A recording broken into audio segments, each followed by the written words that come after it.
רבי נחמן מפגי שמחה נח נחמן נחמן ומועד זכותו יגן עלינו בישראל אמן. ערב טוב à tous, בעזרת השם, Sata Ishmaya, que ces paroles de Torah soient pour aide à la réfouach shlema de Dover Shalom ben Tamara de Israël ben Dalia Hélène de Sarat El Bet Efrat Myriam.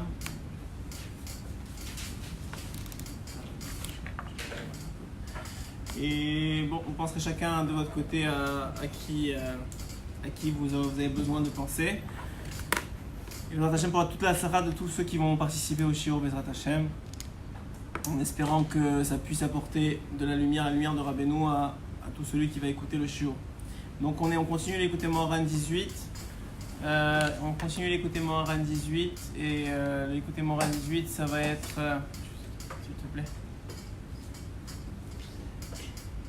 On continue d'écouter Moharan 18 et l'écouter Moharan 18 on avait dit, je sais pas si c'était la dernière fois, non c'est pas la dernière fois. Donc l'écouter Moharan 18, on a expliqué déjà que Rabbeinu Kadosh il dévoile qu'est-ce qui fait en sorte que dans le peuple d'Israël il y a, on va dire, des dirigeants qui sont pas tout à fait les bons dirigeants. Et il dévoile que tout ça, on fait très rapidement juste pour continuer dans le shiur, il dévoile que tout ça vient de la foi, de la Emouna. D'abord du peuple d'Israël et ensuite du dirigeant lui-même. Parce que ce qui détermine qu'un dirigeant c'est un bon dirigeant dans le peuple d'Israël et qui mérite de recevoir la direction dans le peuple d'Israël, c'est que Béhémet il a la foi complète en Akadosh Baruch Hu, une foi parfaite, tellement parfaite que rien, il est tout le temps conscient qu'Hachem il est présent, il sait qu'Hachem il est là et il se comporte en conséquence, il se comporte en fonction de ça. Et on voit que chaque fois que Rabbeinu il a dévoilé qu'un manque de Emouna ou un manque de foi dans la Torah, dans les mitzvot, ou même dans Am Israël, le fait de manquer de foi en un juif, d'avoir un manque de foi vis-à-vis de son prochain, de ses capacités, ou simplement de ses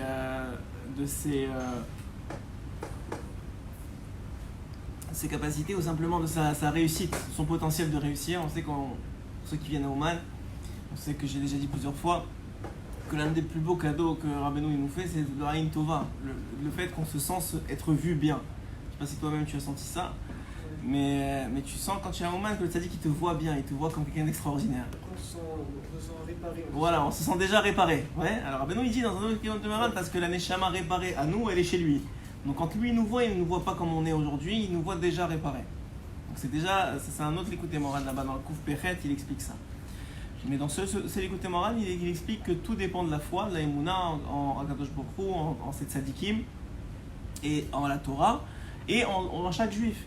Et que quelqu'un qui a 100% foi en ses enfants, c'est sûr, dit Rabbeinu Akadosh, que ses enfants vont devenir des tzadikim. C'est sûr qu'ils vont devenir des gens bien. S'il a 100% foi en son couple, c'est sûr que son couple va réussir. S'il a 100% foi en son business, et ben, éventuellement son business il va exploser. Bien, dans de bonnes choses. C'est-à-dire que si la foi c'est l'énergie spirituelle qui permet à la chose de réussir. Et quelqu'un qui a foi, d'ailleurs Rabbeinu dit dans un autre endroit, quelqu'un qui a foi il est toujours heureux. La Emouna, ça amène la simcha. Pourquoi ? Tu n'as pas de daga, tu t'inquiètes de rien. Tu t'inquiètes de rien parce que Hachem il est là, il s'occupe de tout, il fait tout pour le bien. Plus que ça, on avait dit déjà dans un shiur, j'avais rapporté un Sirot Haran, dans le deuxième Sirot Haran, dans la deuxième section du Sirot Haran. Là-bas, Rabbeinu il dit que lui-même il disait tous les jours, Ani Moser, Kolat Norot chez lui, Veshel Ishti, Veshel Edim chez lui. Moi j'envoie ou je confie tous mes mouvements, tout ce que je vais faire dans la journée, je les confie à Kadosh Baruch Hu, parce que j'ai complètement foi en lui, que même si le standard ici bouge et ça déconcentre, c'est Hachem qui l'envoie et c'est Hachem qui va faire que ça va permettre que le shiur soit meilleur et que les shiur ils touchent plus de gens, etc., etc. Chaque chose qui arrive dans la vie, elle est faite pour Akadosh Baruch Hu, pour t'envoyer pour faire en sorte de dévoiler la meilleure chose qui peut arriver dans la situation. Et il y en a qui ont foi en Dieu, le problème c'est qu'ils n'ont pas foi en eux. Alors, Rabbeinu il dit c'est le dernier shlav. C'est celui par lequel il faut commencer. Mais c'est en vérité le dernier shlav. C'est-à-dire qu'en vérité, un homme, il doit avoir foi. Il y a 3 niveaux. Il y a la foi en soi, mais c'est pas, on avait déjà fait un shiur sur ça, c'est pas une foi en soi-même, c'est une foi en Akadosh Baruch Hu qui t'a donné à toi son âme à lui. Ça veut dire que c'est une foi dans le Hachem qui est en toi. Donc c'est pas toi vraiment, mais c'est une sorte de foi en Hachem. Et ensuite, deuxième shlav, c'est la foi en la volonté d'Hachem, qui est la Torah. Et troisième shlav, c'est la foi en Akadosh Baruch Hu Mamash, qui est infinie. On dit par exemple dans la Tfila, Ata Kadosh, Veshimcha Kadosh. On dit dans Shmoneh Esrei, dans le Shmoneh Esrei, on dit toi tu es saint et ton nom est saint. Alors là-bas, Chazal il pose la question, et il dit c'est quoi la kavana des Chachamim quand ils ont dit ça? Si toi tu es saint, c'est sûr que ton nom il est saint. Mais si ton nom il est saint, c'est quoi la différence entre les deux? Alors là-bas, Chachamim ils expliquent que ton nom, on sait que le nom d'Hachem c'est le dévoilement d'Hachem. Alors il y a le nom Yod Kevavke, c'est le nom du dévoilement du Chesed. Le nom Elohim, c'est le nom du dévoilement de la Gvura. Le nom Kel, c'est le nom de Shiferet. En tout cas, il y a plusieurs noms comme ça. Et chaque fois que Hachem il se dévoile dans le monde sur un certain aspect, il se dévoile à travers quoi? À travers son nom. Donc son nom, il est Kadosh, mais lui aussi, il est Kadosh. Mais si son nom, il est Kadosh, lui aussi, il est Kadosh. Non. Peut-être toi, tu vas dire chez un homme, quand il est gentil, il est Kadosh. Quand il est généreux, il est Kadosh. Mais peut-être chez lui, c'est pas la même chose. Hachem, même quand il est caché de nous, et qu'il est infini, qu'on ne connaît pas ce qu'il y a derrière ces noms. Parce que Hachem, en vérité, c'est pas juste ses noms, c'est des limitations de lui. Dès que tu donnes un nom à quelqu'un, tu viens de limiter la personne. Donc en vérité, nous on est limité, mais Hachem il est infini. Donc même Hachem, Ata Kadosh, c'est-à-dire Kadosh Baruch Hu, toi qui es infini, toi aussi, tout ce qu'il y a derrière qu'on ne connaît pas, qui est caché de nous, même ça c'est Kadosh. Donc c'est vrai que les shlavim de la Emouna, ils sont déjà, comme on a dit, en soi, dans la Torah, dans Hachem. Mais même dans chacun de ces shlavim-là, il y a d'autres shlavim. Par exemple, on avait rapporté dans un autre shiur aussi, que par exemple dans la Emouna en soi, ou dans la Emouna Kadosh Baruch Hu, on va prendre l'exemple le plus simple, il y a la Emouna que Hachem il gère tout. D'abord un qui a créé le monde, deux qui gère tout, trois qui gère tout pour le bien, quatre qui gère tout pour le mieux. C'est encore un autre shlav. Parce que des fois les gens... Eh non, c'est pas grave parce que de toute façon... C'est reparti. C'est bon. Allez, on continue. On a un inexpérimenté à la direction de... Il y a mon fils qui est en vacances qui s'occupe au Hachem. Alors on a dit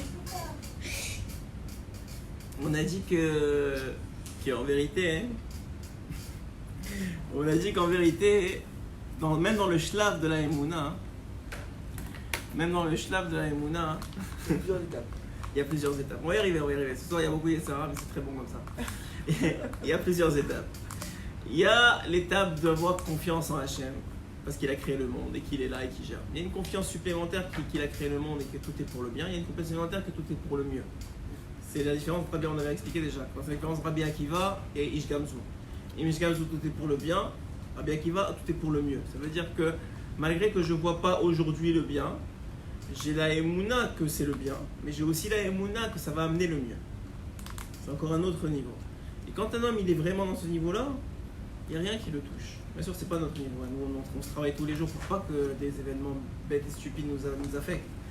Mais de façon générale, un homme, Rabbeinu il dit qu'un homme il doit être capable de se concentrer sur les choses qui ont de la valeur et ne pas se laisser avoir par les séras qui essaient d'affecter sa Emouna. Parce que la Emouna, elle lui enlève de la joie. Parce que la Daaga, c'est ça la Daaga, le stress, l'angoisse, l'inquiétude, elle enlève de la joie. Et en vérité, souvent, les événements, ils se seraient super bien passés. Mais toi, comme tu as eu un manque de foi, tu as intervenu dans la situation et tu as empiré complètement la situation ou tu as foiré la situation. Alors que si tu avais laissé les choses se faire, tout se serait passé comme il faut. Des fois on stresse, comment on va au man, ça va se passer, on parlait de ça avant, comment on va au man, etc. Et on voit que juste tu laisses faire Hachem, tu laisses faire le tzaddik, tu as confiance en eux, tu sais que c'est eux qui gèrent le monde, tu sais que Hachem il gère le monde, c'est lui qui est bien sûr qui est à la tête du monde, il a mis des tzaddikim pour s'occuper en bas de ce monde-ci, et toi tu as confiance en eux, et les choses elles se font d'elles-mêmes. C'est quand nous on commence à stresser, à angoisser parce qu'on ne voit pas la finalité, on ne sait pas comment ça va se passer, on n'a pas confiance. Et plus que ça, le plus grand manque de confiance qu'un homme il a, comme tu as dit, c'est en soi, mais c'est pas seulement en soi. c'est dans l'impact qu'il a sur la réalisation des faits qu'il fait. Ça veut dire, un homme il a aucune idée, et c'est Hachem qui fait ça. Un homme il a aucune idée de c'est quoi l'impact d'une mitzvah, ou d'une parole, ou d'une bonne pensée. Il a aucune idée de ça. Donc un homme, il donne pas de valeur tellement. Parce qu'il sait pas, on n'a aucune idée c'est quoi être allé une fois en Rosh Hashanah. Aucune idée. Même si celui qui t'en raconte et qui t'en parle toute la journée, et que lui-même il serait prêt, il serait prêt, comme il disait à une époque, à se faire arrêter, aller en prison, risquer d'aller en prison juste pour être à Rosh Hashanah. Même avec toute cette émouna-là, il n'a vraiment aucune idée de ce que ça vaut vraiment. Et c'est la même chose pour le tefillin, c'est la même chose pour le talit, c'est la même chose pour les tzitzit, c'est la même chose pour le Shabbat. On n'a aucune idée des peroulotes que ça fait. Le Nefesh HaChaim, il rapporte dans son livre, Rabbi Chaim de Volojine, il rapporte que les anges, qui sont des milliards de fois plus grands que nous, notre monde c'est le plus petit, c'est-à-dire tous ceux qui sont au-dessus de nous, c'est des milliards et des milliards de kilomètres. Et les anges eux-mêmes, c'est des milliards et des milliards de kilomètres. Et ils font Avodat Kodesh, ils font la volonté d'Hachem. Mais il n'y en a pas un qui peut bouger le petit doigt tant et aussi longtemps que nous, on n'a pas fait nos mitzvot, on n'a pas fait notre tfila, on n'a pas louangé Hachem. Par exemple, pour le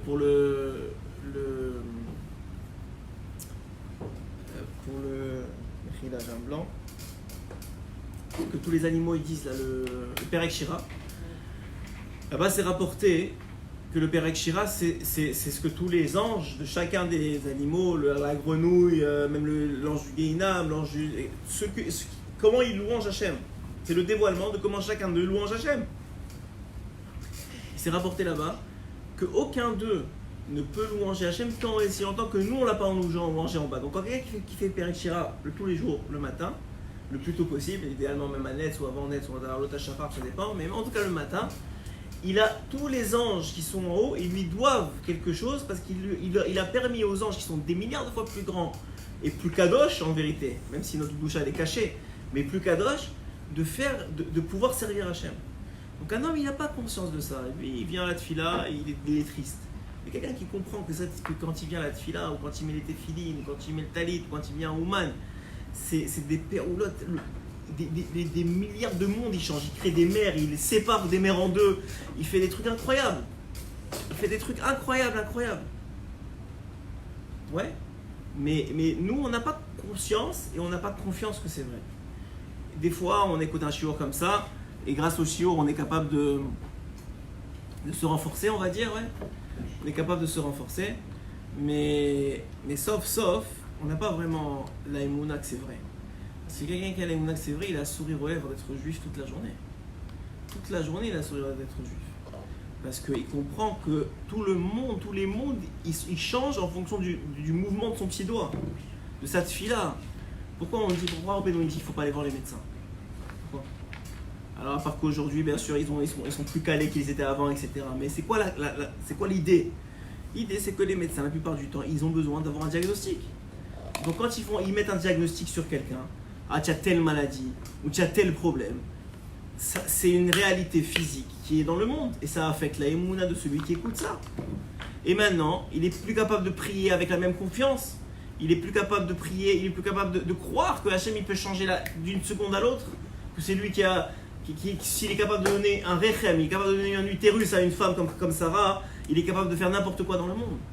Et c'est pas une maladie, l'aura les nouvelles rechem bien sûr, mais c'est pas une maladie ou un problème qui va faire en sorte que lui, Hachem, il peut pas gérer, il peut pas transformer d'une seconde à l'autre. Mais quand il y a des gens maintenant qui croient dans le problème, qui croient dans la réalité du problème, qui ont mis un diagnostic sur le problème, qui ont défini le problème et qui en plus se permettent de te dire il a tant de jours à vivre ou tant d'heures à vivre, alors là ça rend beaucoup plus difficile les choses. Beaucoup plus difficile les choses. Vous savez que c'est rapporté par Chazal, Rabbeinu il dit En shum yeush ba'olam klal. Il n'y a pas de désespoir. Ça veut dire Hachem il est capable de tout faire. Mais j'ai écouté quelque chose d'incroyable au nom du Rav Israël Salanter. Et au nom du Rav Israël Salanter, il dit comme ça, il dit pour être capable de vraiment avoir la émouna que En shum yeush ba'olam klal, pour être capable de vraiment avoir la émouna que il n'y a pas de désespoir, il faut désespérer de tout sauf d'Hachem. C'est-à-dire que quand il y a un problème, il faut savoir que le seul qui peut t'en sortir, c'est pas le banquier, c'est pas l'avocat, c'est pas le médecin. Il n'y a que Akadosh Baruch Hu et les voies d'Akadosh Baruch Hu, la Torah et les tzadikim. C'est ce qu'il a donné lui comme pitaron. C'est lui ce qu'il a donné comme solution. Mais tout le reste, c'est des moyens qui ont été ajoutés. Tu as le droit d'aller voir un banquier ou un avocat ou un médecin, c'est pas le problème. Mais seulement si tu es conscient, par exemple, comme Ramedou dit, avant d'avoir un médecin, il faut faire un pidyon nefesh. Chaque fois que tu vas voir un médecin, il faut faire pidyon nefesh. Il faut faire un rachat de l'âme. Pourquoi? Parce que c'est ça qui guérit. Tu donnes un tzedaka au nom de Rabbeinu Akadosh et tu dis ce qu'il y a le petit pétec du pidyon nefesh. C'est comme là, tu vois, j'ai démissionné. Ouais. Et là, je suis en mode, c'est difficile, tu vois, Bien sûr. de compter que c'est Dieu qui a ramené à notre travail. 100%, mais c'est comme ça que ça marche. Et plus tu vas faire des péroulottes, plus tu vas faire des actions dans ce sens-là, plus Hachem va te montrer qu'il est là. Ouais. Non, je peux te dire ce qu'est ton histoire un peu. Par exemple, lui, je ne vais pas dire son nom, mais les slichot, ils arrivent et il travaille son travail. Je t'ai dit tout à l'heure, son travail, c'est qu'il doit se réveiller très tôt et arriver au travail avant les slichot. Donc il ne peut pas faire les slichot pendant le mois d'éoul. Donc il a demandé à son rave, il a demandé la permission à sa femme, il a démissionné de son travail pour pouvoir faire les slichot. Ça c'est un vrai slave, il n'y a que des gens connectés à Rabbeinu qui peuvent faire des trucs pareils. Tu dis à quelqu'un, il y a des gens qui vont écouter ça, ils vont dire il est fou, mais ça va pas dans sa tête. C'est vrai que c'est un moment. C'est vrai quand j'entends ça, il est fou le gars. Attends, pour faire un mois de slichot, il a laissé tomber son travail. Mais c'est comme ça que ça marche la vérité. C'est ça la réalité. C'est que c'est Hachem qui donne la parnassa. Hachem t'a demandé quelque chose. Ça va contre ta chose. Alors bien sûr que maintenant c'est des niveaux. C'est pas celui qui n'est pas au niveau et qui fait ça, il va se planter complètement. Ouais, il va rentrer en Youch. Il va dire ah Hachem il va pas donner de travail finalement. Il va pas avoir de émouna il va pas pouvoir prier comme il faut. Et ça va encore plus, ça va le stresser. On parle pas de gens qui sont pas au niveau, mais il y a des gens qui sont au niveau et qui le font et qui vont voir de ça que leur niveau spirituel va augmenter grâce à ça. Pourquoi? Parce que le niveau spirituel il va comme il dit Rabbeinu, il va en fonction de ton niveau d'émouna. Plus ton niveau est grand, plus ton niveau spirituel il est grand. Mais comment tu vas augmenter ton niveau d'émouna? Quand tu fais des péronotes comme ça, quand tu te mets dans les mains d'Hachem complètement et tu attends ça échoua. Ouais, ou bien Hachem lui il le fait pour toi, c'est-à-dire il t'envoie des choses, des problèmes et des difficultés, et après t'as pas le choix que de lever la tête au ciel, et là Hachem il te sort, et là à ce moment tu dis ah ouais ok mon niveau d'émouna il vient de grandir. Mais c'est comme ça que ça marche. Comment tu fais grandir ton niveau d'émouna? C'est comme ça. Quand Rabbeinu Akadosh disait qu'il faut se renouveler à chaque instant, que chaque jour, même s'il avait compris c'était qui Hachem hier, il disait j'ai rien compris, c'est de nouveau. Pourquoi? Parce qu'il voulait pas garder le même niveau d'émouna. Il veut grandir en émouna, il veut grandir en tzidkut, il veut grandir en... Et c'est comme ça la vie. Parce que la réalité, c'est qu'on n'a juste pas les yeux pour voir. Rabbi Shimon, il est venu me voir chez Rabbeinu. Rabbi Shimon, c'était le shamash de Rabbeinu Akadosh. C'était le premier ami de Rabbeinu. Rabbeinu, il a beaucoup prié pour avoir un ami qui avait vraiment la Yirat Shamayim. Il a énormément prié pour ça. Il est parti, il a eu plein d'histoires avec des amis qu'il voulait jouer, tout ça. Il voulait pas de ça. Il était super jeune, 12-13 ans. Et il a prié pour ça. Il est tombé sur Rabbi Shimon qui était beaucoup plus grand que lui. Et quand il est venu chez Rabbi Shimon, il lui a dit dis-moi, tu veux qu'on aille s'amuser? Il dit non, moi je veux pas de ça. Moi je veux juste la Yirat Shamayim. Moi je veux juste étudier, prier, être connecté avec Hachem. Il a dit enfin Hachem, mais il a répondu à ma tefila. Et il a pris, il a commencé à étudier avec lui. Finalement, Rabbi Shimon est devenu son shamash avant que Rabbi Nathan s'approche de lui. Et quand Rabbi Shimon est devenu son shamash, c'est lui qui l'a secondé. C'est ça, c'est seulement ça. Il lui a dit tu seras mon shamash ici, et dans le monde futur tu seras mon shamash. Quand Rabbi Nathan il voulait devenir le shamash de Rabbeinu, il a dit la place est déjà prise. Rabbi Shimon il a pris la place. Il a dit Ashrecha Rabbi Shimon que tu arrives avant moi pour prendre cette place là. Et d'ailleurs Rabbi Shimon il est enterré juste en dessous du Harizal à Tzfat. Il est enterré juste en dessous du Harizal à Tzfat. Et là-bas, il est enterré juste en dessous du Harizal à Tzfat. Et là-bas, Rabbeinu, c'est écrit dans les Sfarim que celui qui a à un moment une détresse et qui ne peut pas directement aller à Ouman pour X ou Y raison, il vient chez Rabbi Shimon, il dit de parler, s'il te plaît par là, demande à Rabbeinu, qui demande à Hachem, c'est-à-dire fais passer le message quoi, puisque c'est écrit, Rabbeinu il a certifié que c'est lui son shamash dans le Rambam. C'est-à-dire c'est lui qui s'occupe de, je sais pas ce que ça veut dire, mais c'est lui qui, comme ici, il y a une personne qui dirige le tzaddik, qui l'amène d'un endroit à l'autre, qui organise les rendez-vous. Et ben là-bas aussi, ça a l'air que Rabbi Shimon, il s'occupe aussi de ça. Pourquoi je vous dis tout ça Pourquoi je vous ai dit tout ça Hein? Pour les faux Ouais, rabbins. pour les faux sadikim, exactement. Ce que dit Rabbi Nachman, justement, il a peur de deux choses. Des faux rabbanim et des goïms. Des goïms parce qu'ils font du mal. Peur, je pense pas qu'il a dit qu'il a peur. Non, non, non, ça bouge, ça bouge, ça bouge. Remets-le bien, s'il te plaît. C'est bon, C'est bon, ça va? Merci. Ouais, mets-toi là, je pense que c'est mieux. Regarde s'il y a des questions aussi, ça va aider. On va aller tout le monde. Non, il n'y a pas de question. Ok, parfait. Donc on continue. Et on disait que donc Rabbeinu il a beaucoup prié pour avoir un ami qui ait beaucoup d'Irat Shamaim et qui puisse l'aider dans la Avodat Hashem. Et lorsqu'il a trouvé cet ami-là et qu'il est devenu après ça son shamash, on a vu que Béhémet, toutes les péroulottes, tout ce que Rabbeinu il a fait, c'était pour augmenter sa foi. C'était pour augmenter sa foi et à chaque instant il avait ce là de tout le temps se renouveler, de tout le temps être en tout le temps remise en question. Est-ce qu'il y a un maximum dans la foi? Non. Non, autant que Hachem il est infini, autant... Alors voilà, moi je te disais ça, voilà, je suis en train de chercher, moi je te disais ça. Parce qu'en vérité, alors Rabbi Shimon un jour il est venu voir Rabbeinu. Il lui a dit, est-ce que je peux avoir un peu d'Irat Shamaim? Donnez-moi un peu d'Irat Shamaim. Alors qu'est-ce qu'il a fait Rabbeinu? Ce soir-là, il lui a ouvert les yeux. Sur les anges qui entouraient, sur les démons, sur tout ce qui entourait. Il lui a ouvert les yeux. Rabbi Shimon, il ne pouvait pas dormir, il tremblait. Toute la nuit, il tremblait, il était en sueur, il tremblait. Le lendemain matin, il est venu voir Rabbeinu, je lui ai dit, je vous en supplie, enlevez-moi ça. Ce qu'on m'avait donné hier, enlevez-le-moi. Et je veux recommencer comme j'étais avant, avec ma Irat Shamaim à moi, ma crainte. Pourquoi? Parce qu'il voyait des choses c'était trop pour lui. C'était trop grand niveau. C'est ça, Réchit Rochma, en fait. Ouais, c'est ça, Réchit Rochma. Ça, Ouais, quand on dit que Réchit Rochma, c'était le livre de chevet de Rabbeinu, avant qu'il commence, etc. C'est ça, Réchit Rochma, Irat Hashem. Réchit Rochma, la Rochma, elle ne vient que quand tu commences à avoir de l'Irat Shamaim, mais l'Irat Shamaim, elle vient avec la Emouna. Parce que voir les choses qui nous entourent aujourd'hui maintenant, que ce soit dans le bien ou dans le pas bien, on n'a pas le droit. Et on n'est pas au niveau. On n'est pas au niveau. Mais si on voyait, on tomberait par terre. C'est écrit dans les Sfarim que c'est quelqu'un qui, dans le Zohar, c'est écrit, quelqu'un qui verrait un ange, Béhémet, il ne pourrait plus vivre. De peur, il mourrait. Un ange, la grandeur d'un ange, la façon, alors t'imagines. Alors non, Baruch Hashem, on ne voit pas ces choses-là. Mais il faut avoir par contre la Emouna, de l'impact que ça a, que nos actions bonnes elles ont, et de l'impact que les actions pas bonnes elles n'ont pas. Et donc on va reprendre là où on a arrêté la dernière fois. Sache, Sha'emuna hi mechazeket tamid. La foi, dit Rabbeinu Kadosh, elle fortifie, elle fait grandir, elle renforce. Voilà, mechazek c'est renforcer. Mechazeket tamid. Attends, pousse-toi un peu ici comme ça je peux te voir bien. Bemalchut vehanaga.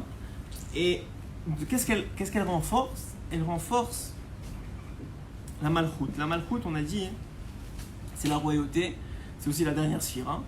C'est la sphira qui dévoile Hachem dans le monde. C'est ça la malchut. La malchut, c'est la royauté d'Hachem. C'est ce qu'on proclame à Rosh Hashanah. On ne comprend pas la malchut d'Hachem. Le Rav Neria, il avait expliqué que la malchut, c'était aussi le levouche.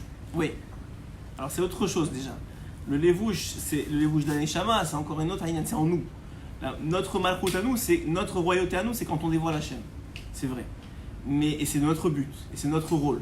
Mais la malchut du monde, c'est quand Hachem il est dévoilé dans le monde. Donc c'est la Teva, quoi, la nature? Non, c'est plus que la nature. Au contraire, c'est quand Hachem il se dévoile au-delà de la nature. Bien sûr que celui qui voit Hachem à travers la nature, c'est déjà une grande chose. Mais un juif qui met les téphilines, il dévoile Hachem. Même s'il ne le veut pas, il dévoile Hachem. Donc il dévoile la malchut d'Akadosh Baruch Hu. Un juif qui fait une mitzvah, il dévoile la malchut d'Akadosh Baruch Hu. Un juif qui n'importe quoi qui fait de bien, il dévoile Akadosh Baruch Hu. Et n'importe quoi qui fait de pas bien, il cache Akadosh Baruch Hu un peu plus. Les goïms, c'est ce qu'ils font, ils cachent Hachem. Quand ils vont faire Avodat Elivim, ils vont servir d'autres dieux. Qu'est-ce qu'ils font de plus que de cacher Akadosh Baruch Hu? Et c'est vrai dans tout. Donc le juif, lui, lorsqu'il se comporte comme un juif, il dévoile Akadosh Baruch Hu, il donne la malchut. Le plus grand niveau, c'est pour ça que Rabbeinu il dit que tout dépend de ce moment-là, c'est Rosh Hashanah. Parce que Rosh Hashanah, c'est Béhémet la malchut d'Hachem. C'est Béhémet le moment où on rend Méler pour l'année, roi sur nous pour l'année. On a fait beaucoup de shiurim sur Rosh Hashanah, mais on rend roi sur nous pour l'année. Pour toute l'année, on rend roi à Kadosh Baruch Hu. ודע שהאמונה מחזקת תמיד במערכות והנהגה, שלא ייקח אותה הזר שאין ראוי לה. Et on a dit que la malchoute dans le monde en haut, c'est Hachem. La malchoute dans le monde en bas, c'est les tzadikim. Hachem, il a donné la malchoute aux tzadikim parce que c'est eux, un vrai tzadik comme Moshe Rabbeinu, c'est quelqu'un qui ne la prend pas pour lui et qui fait que dévoiler Hachem toute la journée. Comme ce qu'on va faire Rabbeinu à Kadosh, comme ce qu'on font les grands tzadikim. C'est un 24-24 dévoilement d'Akadosh Baruch Hu, comme on a expliqué dans le Meshur. Donc Rabbeinu, il dit que les Mouna à la foi, c'est elle qui permet ça. C'est elle. Si tu mets les téfilines, tu comprends pas pourquoi tu mets les téfilines. C'est des boîtiers noirs, tu as vu ton père les mettre, mais tu sais pas pourquoi tu les mets. Tu les mets parce que tu as la Emouna. Si tu as étudié encore plus, il y a la Emouna dans ton étude, dans le fait que le Zohar ou la Gemara, elle dévoile tous les secrets des téfilines, ou que Rabbi Nathan, écoutez Halachot, il dévoile tous les secrets des Halachot, que les téfilines, c'est le PR, c'est la splendeur d'Hachem. C'est pour ça que quand Rabbeinu dit quand un tzaddik qui part de ce monde, le PR, la splendeur, il faut vérifier ses téfilines. Quand Rabbi Levi Yitzhak de Berdichov il est parti de ce monde, Rabbeinu lui a demandé de faire vérifier ses téfilines. Pourquoi? Parce qu'il a dit la splendeur du monde elle est partie. Il y a un tzaddik qui est parti de ce monde, la splendeur elle est partie, donc il faut faire attention que les téfilines ne soient pas touchées. Mais ça, c'est que les tzaddikim peuvent savoir des choses pareilles. Nous, on ne connaît pas ces choses-là. Mais il faut comprendre, on a foi, on a émouna. Tout le travail d'un homme aujourd'hui, on en parlait avant le shiur, avant de commencer le shiur, s'il y a des questions, tu me le dis. Mais avant de commencer le shiur, on parlait de ça.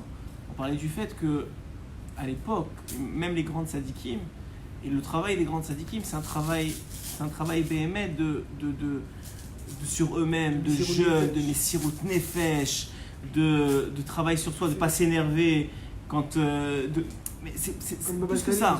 Hein? Comme Baba Saleh, avec l'histoire qu'on a racontée tout à l'heure, avec que depuis son jeune âge, on lui a mis un bandeau sur les yeux pour pas qu'il voie personne, comme tu viens de nous raconter. C'est des choses qu'on connaît pas, nous. Alors nous, on n'est pas au niveau. Qu'est-ce qu'on fait, nous? C'est quoi notre travail à nous? Notre travail à nous, c'est l'attachement au tzadikim et à Dieu. Par la émouna. Notre travail à nous, c'est le travail de la émouna. Plus tu as de la émouna, moins tu vas t'énerver, moins tu vas te prendre la tête, moins tu vas avoir de tristesse, plus tu vas être capable de recevoir la parole d'Hachem, plus tu vas parler avec Akadosh Baruch Hu. Rabbi Nathan, il dit c'est quoi la émouna? C'est parler avec Akadosh Baruch Hu. Quelqu'un qui parle pas avec Hachem, c'est qu'il n'a pas assez d'émouna. C'est pas chaud. Celui qui n'arrive pas à faire il vaut des doutes, c'est parce que sa émouna n'est pas suffisante. Alors qu'est-ce qu'il faut faire? T'arrives pas. Ben, tu pries. Ou au moment où tu dis quelques mots, ce qui te sort, même pendant la tefila, même pendant le Shemona Esrei, même pendant n'importe quoi, tu demandes à Hachem, donne-moi la émouna. Donne-moi la émouna de pouvoir parler avec toi. Parce que surtout dans ces jours-là, on va rentrer dans Elul. C'est Hachem Bassadé, il va descendre dans le monde. Et Hachem Bassadé, c'est Behemet, c'est de la émouna. C'est de la émouna qu'il n'y a plus cette cieux entre nous et Hachem. Il n'y a plus de barrière. Cette cieux, ça veut rien dire. Hachem est tout le temps là. Ça veut dire qu'il n'y a plus cette cieux. Ça veut dire qu'il n'y a plus les écrans. Dans cette cieux, ça veut dire qu'il y a un ange, 2 anges, 3 anges, 4 anges, 5 anges, 6 anges, 7 anges avant que la tefila elle monte. C'est pour ça que nous, on s'attache à Rabbeinu quand on prie.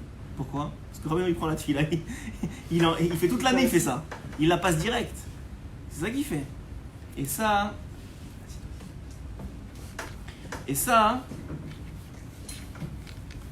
c'est vrai dans toute l'année, c'est comme ça. Mais en particulier, Mamash en particulier, lorsqu'on est capable de voir que... Alors notre travail à nous, c'est ça. Nous, aujourd'hui, on n'a plus la force de jeûner toute la journée. On n'a même plus la force, des fois, de faire ce qu'il y a à faire en tant que juif. Mais chacun, il te dit, chacun, il peut travailler un peu sur sa émouna, sur sa foi dans les tzadikim, ne pas parler contre les tzadikim, ne pas remettre en question les paroles des tzadikim, ne pas remettre en question les paroles des sages, de la Torah. Ne pas dire ouais mais ça c'est de l'exagération. Ah mais on comprend pas alors ça veut dire que c'est pas vrai. Encore une fois, comme il dit Rabbeinu, comme il dit Rabbi Nathan, tu peux ne pas être capable de faire. Ça c'est une chose. Mais remettre en question la vérité, ça c'est déjà de la picorsoute. C'est un autre niveau. Tu viens de casser la foi, tu viens de casser tous les kélim. Que tu dis ça c'est vrai, mais moi je suis pas capable de faire. Je sais que Hachem il m'entend quand je parle, mais j'arrive pas. C'est une chose, tu pries pour. Je sais que, je sais pas moi, le Shabbat, c'est chacun son niveau. Que Ouman Rosh Hashanah, ce que a dit Rabbeinu sur Ouman Rosh Hashanah, c'est vrai. Que Behemet, tout le tikkun en l'ami dépend de ça. Toute la réparation du monde, elle dépend de ça. Rabbeinu, il a dit qu'on va pas, je te l'ai dit avant. Et je le dis pour ceux qui n'ont pas écouté ce qu'on disait avant. Le rabbin il a dit on va pas pour nous à Rosh Hashanah. On va pour la réparation du monde. Parce que Rabbeinu il a dit chaque personne qui s'ajoute, c'est pas une personne, c'est pas 1 million plus, c'est pas 100 000 plus 1. C'est chaque personne qui s'ajoute, c'est une nouvelle façon de faire 100 000 possibilités, 100 000 combinaisons de réparation pour le monde. Donc s'il y a 100 000 et une personne, ça vient d'ajouter 100 000 possibilités de réparer le monde supplémentaire. Avec une personne qui est revenue de plus à Oman Rosh Hashanah. C'est exponentiel. C'est exponentiel, exactement. Le mot c'est exponentiel. Et de là on voit que Béhémet, on est dans la fin de la fin, on est le soft de la Géoula. Et on attend. Et on n'est pas, les gens ils disent ouais, encore une petite mitzvah. C'est vrai, 100%. Qu'une petite mitzvah ça peut aider, qu'une tchouva ça va aider. Mais tout ça, c'est seulement si on a vraiment la émouna en Hachem. Si on a vraiment la émouna et Sadikim qui eux sont capables de prendre cette mitzvah là et de la transformer et de l'amener là où elle doit être. Rabbeinu il dit que c'est quoi, que les briques du 3e Beth Amikdash, c'est les mitzvot et les tfilot de Am Israël. Mais qui c'est qui va mettre la brique où? C'est le tzaddik, c'est lui qui sait. Il prend la brique, il prend la tfila, il prend la émouna, il prend ce qu'il y a à faire et il l'amène là où il faut aller. Il l'amène exactement là où il faut aller. Il n'y a que le tzaddik qui est capable de faire ça. Alors, un homme il est, on va dire, il est au niveau où il est là où il est. Qui sache déjà que si Hachem il a mis là, c'est parce que aujourd'hui, c'est le meilleur endroit où il peut être. Il n'y a pas un meilleur endroit au monde, ni physiquement, ni spirituellement où il peut être, à l'instant T où je vous parle. Il n'y a pas un meilleur endroit pour lui. S'il devait être en Israël à la place d'Israël, il y serait. Même contre son gré, il y serait. Et inversement. Maintenant, ça veut dire quoi? Ça ne veut pas dire qu'il faut rester, si c'est alors ça c'est bien, je suis bien en Rose Laret. C'est pas ça que ça veut dire. Mais vadaï que c'est une mitzvah d'être en Israël. Mais vadaï qu'il faut pleurer et prier pour être en Israël. Mais si Hachem aujourd'hui à l'instant T, il n'a pas choisi que c'est le temps, parce qu'on n'a pas fini les tikkunim. Regardez, il y a un homme qui m'a raconté une histoire très très belle.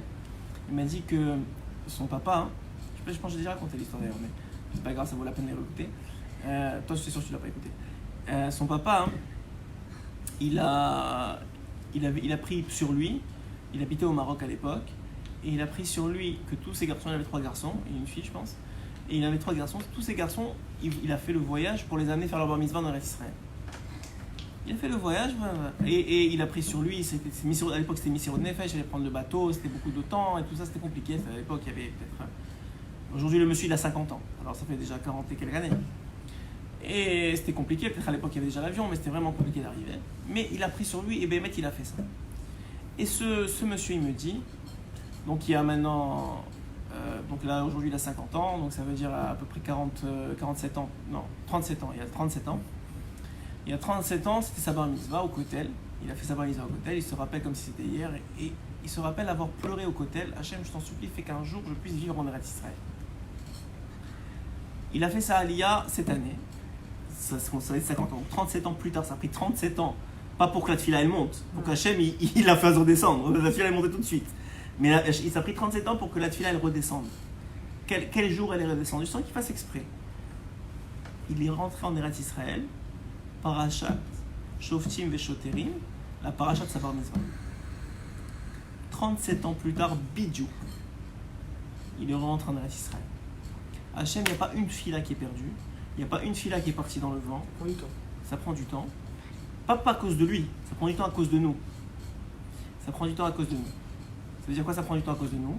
Parce que nous, on a nos réparations, on a nos tikkunim, on a nos fautes aussi qu'on fait en fausse slarat, si on est en fausse slarat, c'est un exemple. C'est la vérité pour tout. Il y a des gens, ils veulent arrêter de fumer, ça leur prend des années. Des fois, ils n'arrivent pas du tout. Il y en a, chacun selon son inyan. Et on voit de là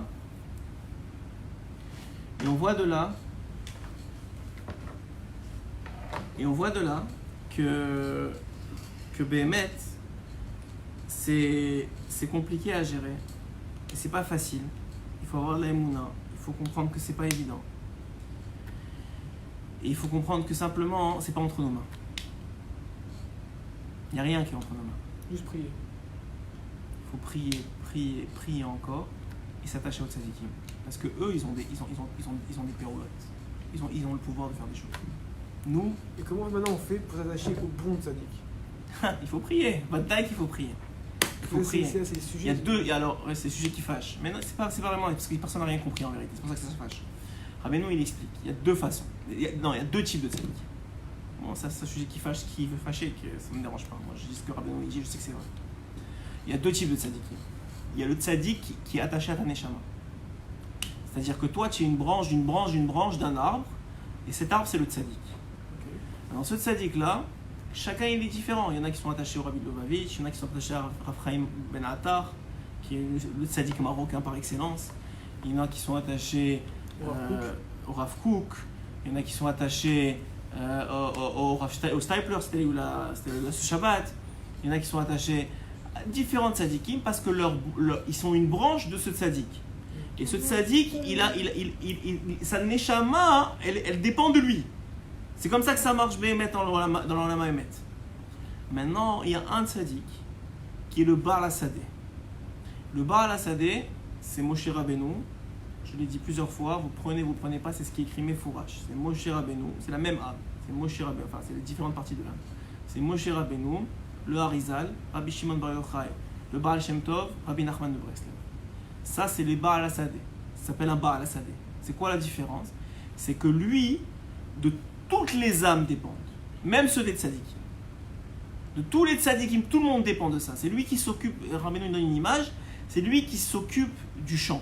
Ça veut dire que c'est lui qui s'assure que telle racine ne va pas empiéter sur telle racine, qu'il y a une bonne distance entre chaque arbre, que cet arbre, la meilleure place pour lui c'est là-bas, et la meilleure place pour Stapler c'est à Bnei Brak, et la meilleure place pour tel tzaddik c'est à tel endroit. Ça s'appelle le Baal HaSadeh. Et au-dessus du Baal HaSadeh, il y a Hachem. Mais ça a toujours existé. Même au moment de sortie d'Égypte, il fallait qu'il y ait Moshe Rabbeinu. Et pourtant, il y avait plein de tzadikim. Korach, c'était ça sa ta'ana. On est tous des tzadikim. C'était ça son argument. On est tous des tzadikim. Pourquoi il y a besoin d'avoir une mezouza s'il n'y a que des Sefer Torah ici? Et pourquoi il y a besoin d'avoir un si Techelet si c'est que tout Techelet? Parce que c'est comme ça que ça marche. Hachem, il a mis en place un champ de Neshamot. Hein? Je sais pas, ça s'appelle des rôles. Moi, j'aime pas parce que les hiérarchies, tout de suite, il va dire lui, il est plus grand que lui. C'est pas vrai. Si lui, il est là-bas et lui, il est là-bas, il n'y a pas de comparaison. Ok? Donc, on parle pas de hiérarchie. Il y a des rôles. Il a donné des rôles à chacun. Et chacun, alors des fois, il y a des gens, et c'est vrai, on le voit, qui sont attachés à un tzaddik particulièrement. Et à l'inverse, ce tzaddik, il est capable de faire plus pour lui qu'un autre. Parce que sa neshama, elle est directement connectée à lui. Mais d'un autre côté, le Baal HaSadeh, lui, il a toutes les neshamot. Et il gère tous les neshamot. Et des fois, il va t'envoyer, le Baal HaSadeh, lorsque tu viens au Man, eh ben, il va t'envoyer chez tel tzaddik pour aller prier. Parce que tu as besoin de telle chose, et c'est lui qui peut t'ouvrir la porte. Mais c'est lui qui t'a envoyé là-bas. Des fois, tu vas, je sais pas, tu te retrouves chez Rabbi Shimon. Non, Rabbi Shimon, il fait partie des 5 tzaddikim. Mais on va dire, tu te retrouves. Moi, souvent, je me suis retrouvé chez des tzaddikim que avant que je connaisse Rabbeinu, je n'avais jamais vu de ma vie. Rabbi Chia, par exemple. Je me suis retrouvé chez Rabbi Chia, qui est à Tibériade, dans une montagne comme ça. Et après, j'ai appris que Rabbi Chia, c'est lui qui s'occupait de. Il est loué dans la Gemara, parce que sa caractéristique, sa référence, c'est qu'il faisait Zikouy Arabim. Il faisait énormément de Zikouy Arabim. Comment il faisait? Il allait dans chaque ville, il prenait 5 élèves. Chacun, il lui apprenait la Torah à un, et après ça, ces élèves-là enseignaient la Torah aux autres. Alors il y a une question, derrière Hagav, juste pour vous enseigner, qui dit pourquoi est-ce qu'il n'a pas pris tous les enfants de la ville? Il leur a pris d'un seul coup toute la Torah. Alors moi j'ai trouvé la réponse très belle parce qu'il voulait apprendre à chacun à apprendre à l'autre.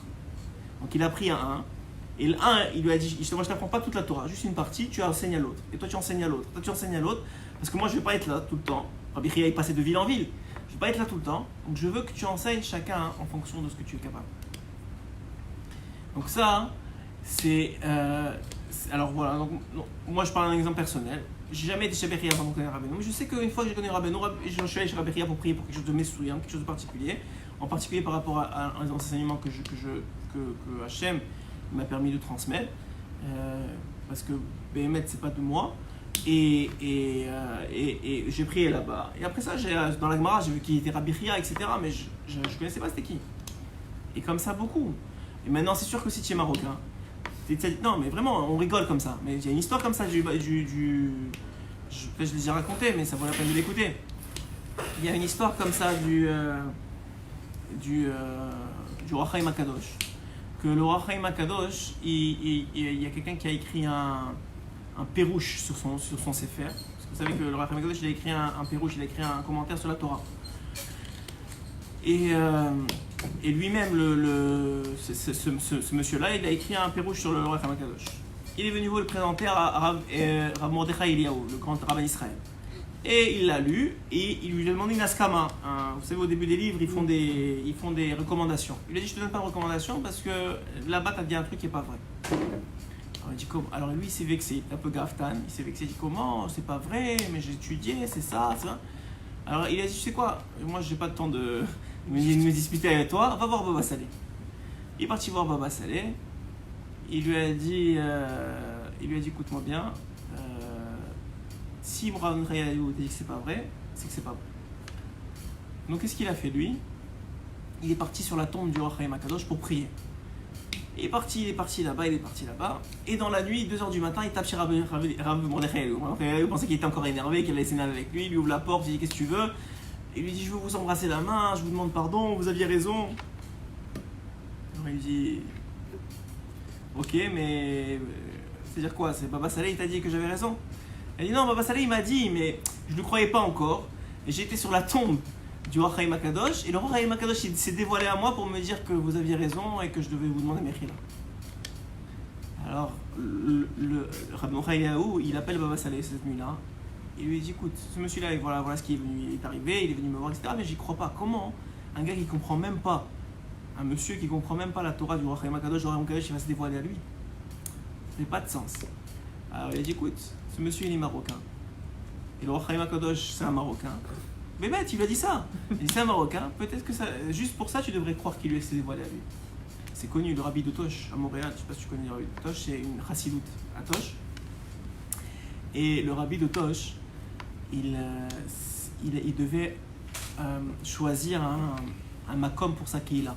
Il devait choisir un endroit pour faire. Il est venu d'Europe de l'Est, en Amérique du Nord, au Canada.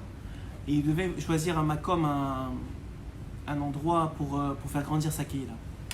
Il avait plein de familles avec lui. Et pendant plusieurs mois, ils ne trouvaient pas. Ils ne savaient pas où ils ont loué n'importe où. Enfin, ils étaient éparpillés partout et c'était kaved. Alors, à un moment, il a trouvé un endroit dans le nord de Montréal, si je ne me trompe pas. Et là-bas, il a trouvé l'endroit. Mais ça n'a pas donné. Il avait versé les arts, il avait aidé, etc. Mais ça n'avait pas donné. Et pour l'histoire, c'est qu'ils avaient trouvé une grande croix. Lorsqu'ils ont commencé à forer le terrain, ils ont trouvé une énorme croix. Rabbi Dosh, il a dit on annule tout, c'est pas ce terrain pour nous. Et l'histoire lui a donné raison parce que à peu près 20 ans plus tard ou 15 ans plus tard, il y a un avion qui s'est écrasé là-bas. Mais bon, ça c'est l'histoire dans l'histoire. Mais en tout cas, il n'arrivait pas à trouver un endroit. Donc il a dit qu'est-ce que je vais faire? Il a pris son fils, on va en Israël prier chez les tzadikim. Le Rabbi de Tosh qui était lui-même un tzadik, mais il est parti prier, c'était connu. Si tu vois en photo la place où il priait, c'est le plancher est en bois, mais là où il met ses pieds, c'est creusé dans le bois. Pour te dire comment il devait prier.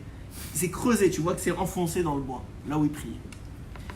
Et lui-même, il est parti chez tous les tzadikim, et il est parti chez le Ohr HaChaim HaKadosh, à Razetim, à Yerushalayim.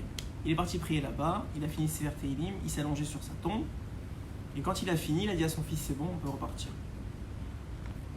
Sur le chemin du retour, dans l'avion du retour, il lui a dit, ne t'inquiète pas, dès qu'on va atterrir, on va voir notre endroit. Ils avaient trouvé un endroit, à l'époque, avant de partir en Israël, ils avaient trouvé un endroit, mais le maire de la ville où il voulait être, il était antisémite, il ne voulait pas avoir des chassidim dans sa ville. Il leur a dit, il n'est pas de question, tant que je vivrai, il n'est pas question. Il a dit, quand je suis allé chez le Ohr HaChaim HaKadosh, donc maintenant lui, le Rabbi de Tosh, il vient d'Europe de l'Est, ça n'a rien à voir avec le Ohr HaChaim, c'était le machar de sa génération, on va dire, il a vécu en Israël à la fin de sa vie, mais c'est un Marocain d'origine. Et le Ohr HaChaim HaKadosh, il a dit, quand je suis allé chez le Ohr HaChaim HaKadosh, il s'est dévoilé à moi, il m'a dit, et c'est vrai en plus, il m'a dit, c'est sûr que c'est vrai, moi je vous dis qu'est-ce qui est vrai. Il m'a dit, à Montréal, il y a une communauté marocaine, on ne sait pas pourquoi elle s'est retrouvée là-bas. Mais mettre dans le froid comme ça, je comprends pas pourquoi ils sont là-bas, mais il n'y a que des Marocains. Il y a peut-être 2 Tunisiens maintenant qui sont là-bas, mais que des Marocains qui sont là-bas. Et il a dit, il y a une grosse communauté marocaine, je vais t'ouvrir les portes pour que tu trouves ton endroit. L'endroit que tu as choisi, ça va être le tien, mais une seule chose que je te demande, tu t'occupes de la communauté marocaine là-bas. Effectivement, il est rentré dans l'avion du retour, le maire il a fait une crise cardiaque, il est mort. Il est rentré, quand il a atterri, ils avaient déjà nommé un nouveau maire, il a fait une demande à ce nouveau maire qui a accepté. Il a créé Sakila qui est encore aujourd'hui là-bas. Sakila, tous les endroits, l'école, tout ça s'appelle Or HaChaim. Tous, maintenant ça n'a rien à voir, tu dirais ça n'a rien à voir, bien sûr c'est tous les tzadikim, mais ça veut dire ils s'appellent tous Or HaChaim, le mikvé s'appelle Or HaChaim, l'école elle s'appelle Or HaChaim, tout s'appelle Or HaChaim là-bas. Et chaque fois qu'il y avait un Marocain qui venait pour une bracha ou quoi, il pouvait avoir 20 chassidim, 100 chassidim qui attendaient, le shamash il savait que s'il y avait un Marocain qui venait, il faisait passer en premier. Quand il faisait un tish, les chassidim font un tish comme ça, et quand il y avait un tish pour Sukkot, il y avait un tish, à chaque fois il distribuait la nourriture, les premiers à qui il donnait c'était les Marocains. Il avait fait ce pacte avec le Or HaChaim Akadosh. Donc on voit qu'il y a des tzadikim qui sont reliés à ta neshama. Tu n'es pas né au Maroc pour rien. Et peut-être dans une autre vie tu n'étais pas marocain, mais en tout cas dans cette vie-là, ton tikkun il est réparé par certains neshamot de tzadikim. C'est des choses très profondes que personne ne peut comprendre à part le Baal HaSadeh. Le Baal HaSadeh c'est lui qui gère ça. Donc maintenant, quand tu vas au Oman et qu'on dit que toute ton année elle est décidée déjà, pourquoi ? Parce que maintenant, tout n'est pas qui tu vas rencontrer, chez qui tu vas aller, qui tu vas prier, comment tu vas prier, dans quel minyan. À chaque minute, tout est géré pour que ça fasse partie de ton tikkun, ta réparation. Qui peut te dire une chose pareille ? Il n'y a que celui, comme je t'ai dit, que le Rav Chaim, pas le Rav Chaim Kramer, son beau-frère, le Rav